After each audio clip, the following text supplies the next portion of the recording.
Shalom. Giving all praises to my Heavenly Father.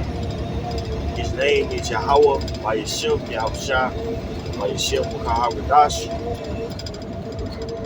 Double honors to the apostles and the bishops of New York and Connecticut. Peace and many salutations to Yakim Torah and his truth, which include the affiliated brothers, and also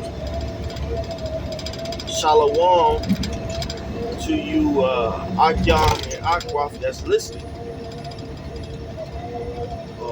I had the privilege of going out with the brothers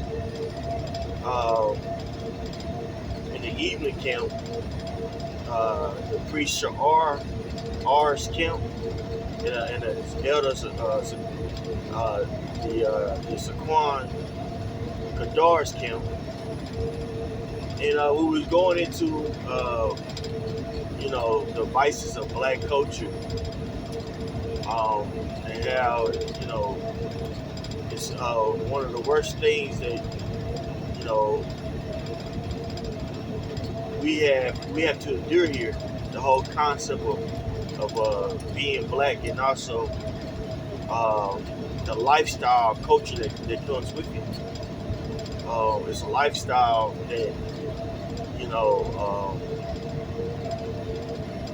exemplifies the problems of Western culture. It's a hyperbole with that word of Western culture. And it was also we went into various topics of how these other nations that come here, they have their culture intact, and with that culture being intact, they're able to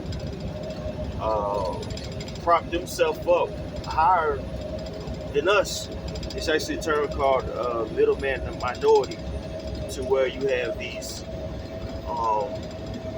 minorities that act like a buffer between the upper class and the middle class by serving the lower class,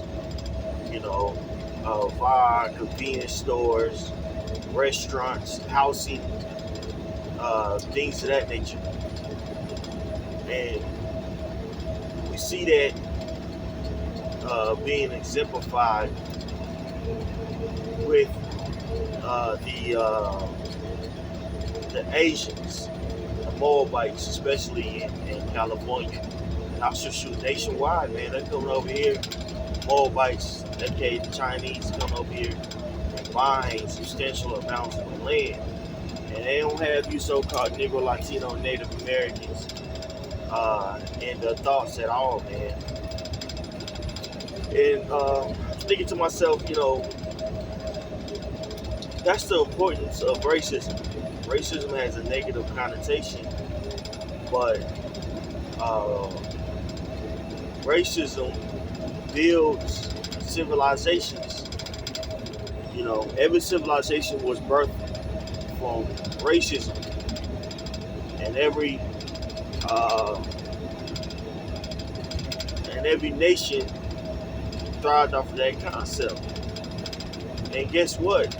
It's no different from our kingdom to come. For the Israelites, yes, it's going to be based off of being a part of that chosen seed.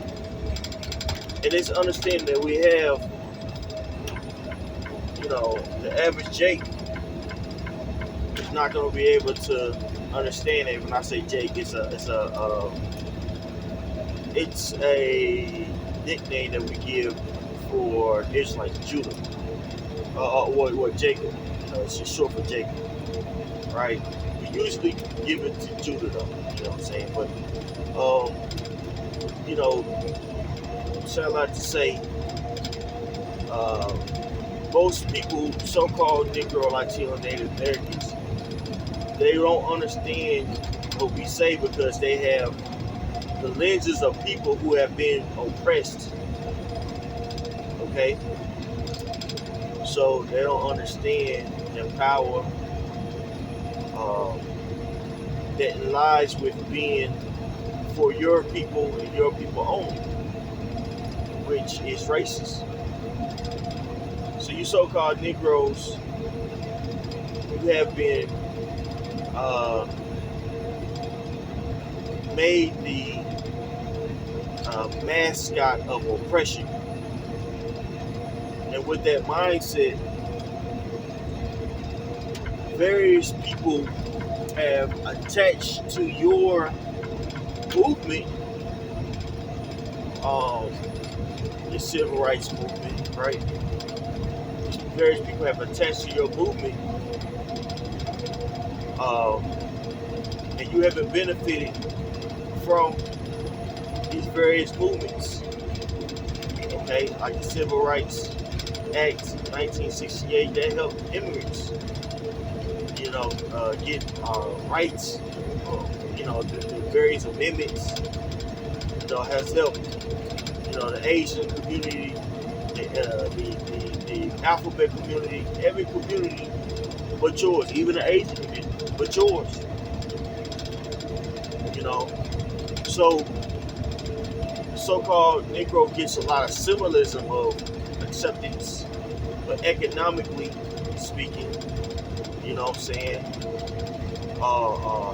It's in a lot of ways, socially speaking, it's not true, because economics and social status go hand in hand, bro.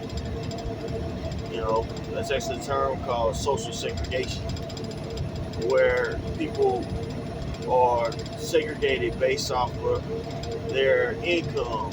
Well, shit, if you got it to where most Negro, Latino, and Native Americans are at the low, at the bottom of the barrel, they gonna have their own community. And the other people are gonna have their own community, right? And all this that we see is by design.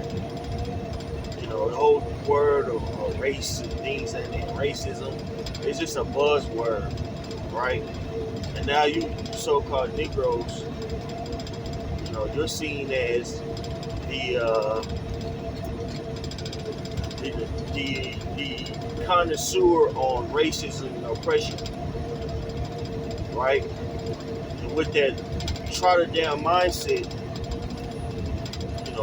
you've been heralded as the hero for the unspoken, right? For the oppressed, yet you receive no benefits. Why is that? Because you don't have unity in your people, and that's a part of the curses. You see, and this is why we separate ourselves from 2/3 of people. From our own people, we only dealing with the elect of our people. The rest of them, they could go and live their lives and be destroyed eventually by Yahweh, by Yahweh. Okay? The Most High is going to set up his elect, the nation of Israel, right? Those that's called on the name, right? To bring in his government, right? My first prophesying, when Yahweh gets here, he's going to glorify us. But it starts with the mindset of course, serving Yahweh, uplifting the name of Yahweh, and inclusion. This is only for a group of people, and that group of people have to be Israelites. Okay? All right? So, again, they don't want us to be racist because they understand the power of racism. Racism builds civilization. Okay? Hope this making sense. Hope I wasn't rambling. And this is a sit down. I'm gonna have to really sit back and find some good precepts for this one, and you know, some very good precepts to post. And if you guys have any, please post them also. And again, I pray this edifying. On to the next. Shalom.